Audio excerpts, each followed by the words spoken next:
Vždy, keď sa ma niekto opýta, čo je to chôdza, alebo aká je to disciplína a aký šport, tak začínam vždy vetou, že máme najsilnejšiu konkurenciu zo všetkých športov na svete, lebo chodí takmer 7 miliárd ľudí. Tá naša športová chôdza má určité špecifika, sú to hlavne dve pravidlá, ktorým sa odlišuje aj od tej rekreačnej chôdze, ale aj od behu. A to je, že chodec musí pri dopade na podložku mať vystretú nohu. To druhé pravidlo je, že vždy musí byť jedna noha na podložke. To znamená, nemôžeme byť v letovej fáze. Našťastie bežný človek, ktorý si chce ísť zašportovať von, nemusí tieto pravidlá dodržiavať a ide skôr o to, aby mal radosť z pohybu, bez nejakých vážnych investícií. V podstate chodiť môže naozaj každý. Existujú objektívne možnosti diagnostiky chôdze a takisto aj chodidla.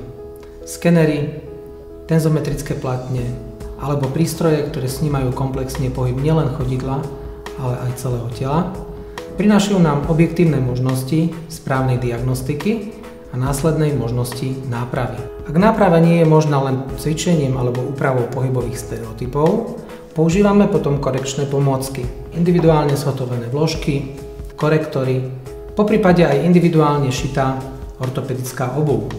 Čím skôr sa začne s nápravou, tým je to lepšie. Pri prirodzenej chôdzi sa krok má vždy vykonávať cez pätu a odrážať sa od končekov prstov, aby sa využilo celé chodidlo. Špičky aj kolená majú smerovať vpred, brucho je zatiahnuté, trup spriamený a spevnený, ramená roztiahnuté do strán a dole. Hlava je hore, pohľad smeruje pred seba a dýchanie je pravidelné, zhlboka a v rytme chôdze. Chôdza má doslova dosah na celé telo. Zlepšuje náladu, prekonávanie stresu, zlepšuje pohyblivosť čriev, výkonnosť kardiovaskulárneho aparátu, sexuálne funkcie. Odporúča sa prejsť 10 000 krokov denne, čo je asi 1 hodina bežnej chôdze, poprípade 30 minút rezkej chôdze. Pridajte sa aj vy ku mne a poďte chodiť. Chôdza je prirodzená, je to najlacnejší šport, aký môžete pestovať.